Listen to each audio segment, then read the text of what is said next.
And hello. Today we'll be looking at fractions and operations. You should already be comfortable with equivalent fractions and simplifying fractions just before looking at this lesson.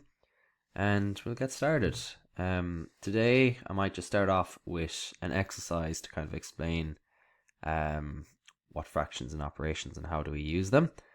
So imagine you ate a quarter of a pizza for lunch and then another 3/8 of the pizza for dinner.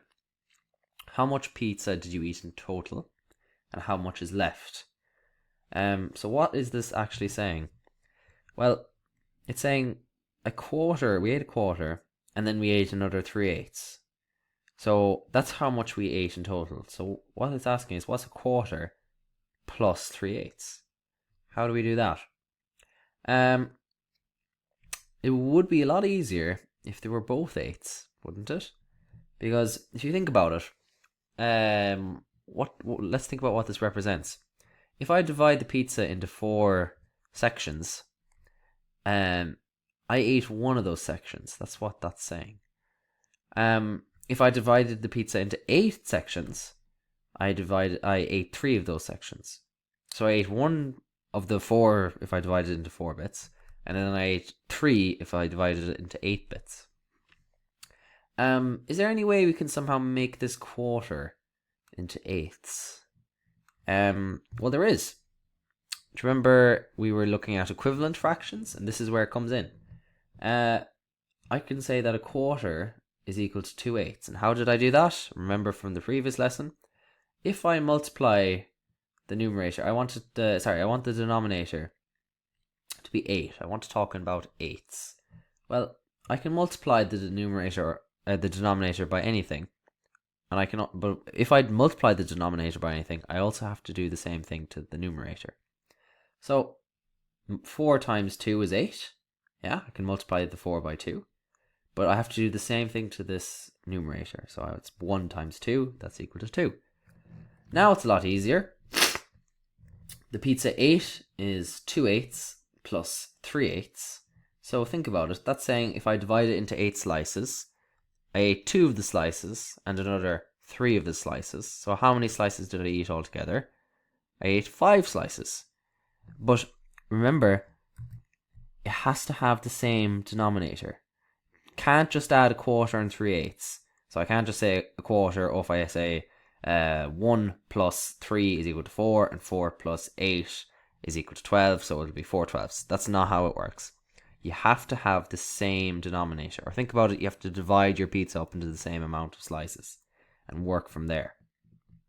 Then it's easy. You just add the numerators. So 2 plus 3, that's equal to 5. Same denominator.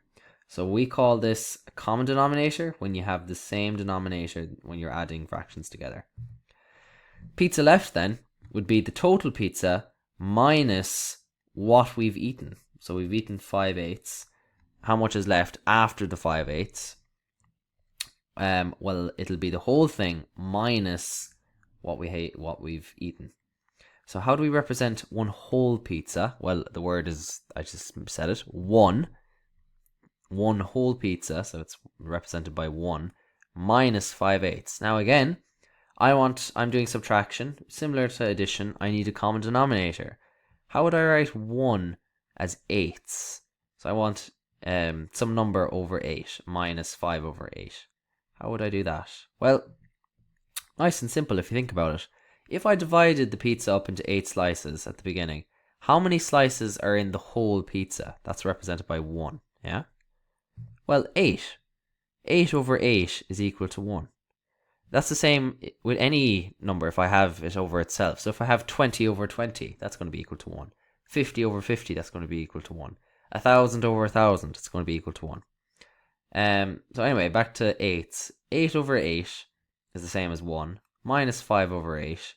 That's nice and simple. That's saying, let's say 8 slices minus 5 slices. That's going to be 3 slices if I had originally divided the pizza into 8 bits. So that'll be 3 over 8. So adding and subtracting fractions is actually quite easy. You just have to have a common denominator. These denominators have to be the same. And then you just subtract or add the denominators. So yeah, just this is the big note. You must have a common denominator. And you gotta remember this. Don't forget it. If that bottom number is not the same, you can't do it. You have to make them equal. Somehow, by multiplying or by dividing. But you have to have these numbers exactly the same. Another pizza question. Let's say you have half pizza left. So you've cut it down in the middle, you've eaten already half, so there's a half left. You decide to eat a third of what's left. How much of the whole pizza did you eat? This is a bit of a trickier question now. What it's actually asking you to do is, I have a half of the pizza, and you decide to eat 2/3 of what's left. Yeah? So it's asking you, what is 2/3 of a half? Yeah? How will we do that? Well, if I asked you what is 2/3 of 30, how would you do that? You would multiply them, wouldn't you? If I said a half of 30, you'd multiply 30 by a half. Now, that's also the exact same thing as saying 30 divided by 2. We looked at that in a previous lesson, and you'll be looking at it during class. But anyway, what you're saying is find 2/3 of a half. Well, you're saying, what is a half multiplied by 2/3? Now, this is a lot easier than adding and subtracting. You just multiply your numerators together and your denominators together. So you end up with 2/6. How did I get that? Well, 1 by 2 is 2. 2 by 3 is 6. These don't have to be the same. You don't have to worry about common denominators over here. As long as they're both fractions, you just multiply top by top, bottom by bottom, and yeah, you get 2/6. Now, going back to a previous lesson, 2/6, can we simplify this? Is there a number that divides into 6 and divides into 2? Yes, there is. It's 2. Oh, yes, I'm just saying when you're multiplying, it doesn't matter if you have this a common denominator, you just multiply numerators and denominators. But as I said, if you're simplifying, 2/6, that's the exact same thing as a third. And how did I get that? Well, if I divide 2 by 2, I get 1. If I divide 6 by 2, I get 3. And then I get my third. That's the same thing as 2/6. Last pizza exercise, I swear. You have 3/5 of a pizza left. So you divided it into 5 bits at the start, you've eaten 2 bits, and then you have 3 bits, 3 of those 5/5 slices left. If each person gets an eighth of a pizza, how many people can you serve? So, what is this asking? If I had 3/5 of a pizza left, how many 1/8 are in that 3/5? How many 1/8 slices can we cut up out of those 3/5 that is left?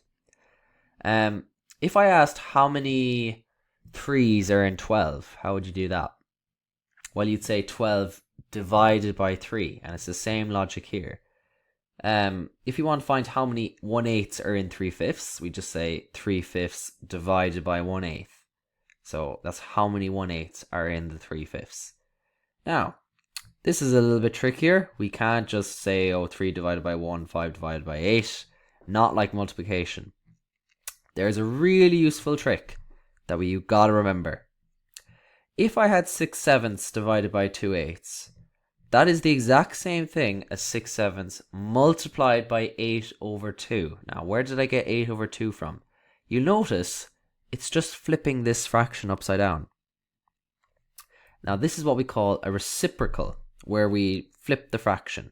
So let's say the reciprocal of 6/7 would be 7/6.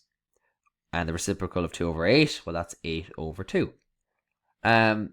This is something that can be proven. There's a lot of YouTube videos on it. I'm not going to go into it right now because that would take up a lot of time. So just for this time being, just accept that this is true. So if I had any division with fractions, and you can't really do division, you can be a little bit sneaky, and you can change it to multiplication, which is a lot easier. We did it a second ago. Top by top, bottom by bottom. just by finding the reciprocal, which is flipping this guy upside down. So over here, what's the reciprocal of 1 over 8? Well, it's just 8 over 1. Flipped it upside down. Then we multiply.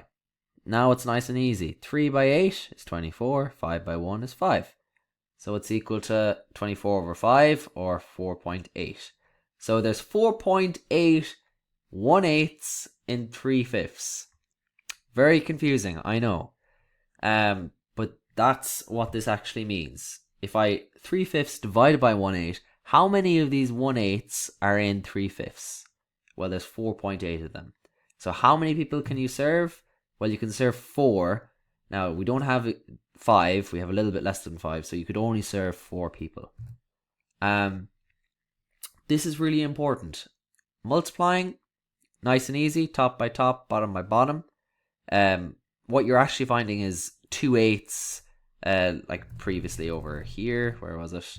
Yeah, you're finding 2/3 of a half. That's fine. You just multiply. If you were finding how many 1/8 are in 3/5, you're dividing. And with dividing, we said you have to find your reciprocal. That's your little cheat around it. Here's some recap questions. I always do some at the end, so I'll give you a second just to look at them. Okay.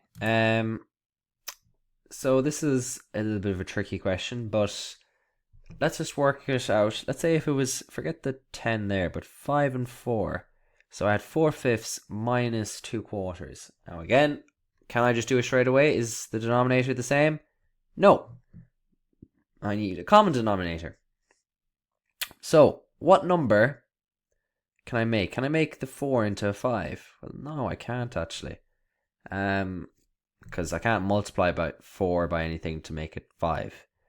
So I'm going to have to pick a different number. What if I picked 20? And why did I pick 20? Well, I can make 4 into 20. I have to multiply it by 5, yeah? And I can also make 5 into 20. I can multiply it by 4. So then I'll have the same denominator. They'll both be 20. So that's fine. So I'm going to do that. I'm going to say, okay, well, 5 times 4 is 20. So I need to multiply 4 by 4 as well. If I do something below, I have to do it to the top. So that'll be 16 over 20 is the exact same thing as 4 over 5.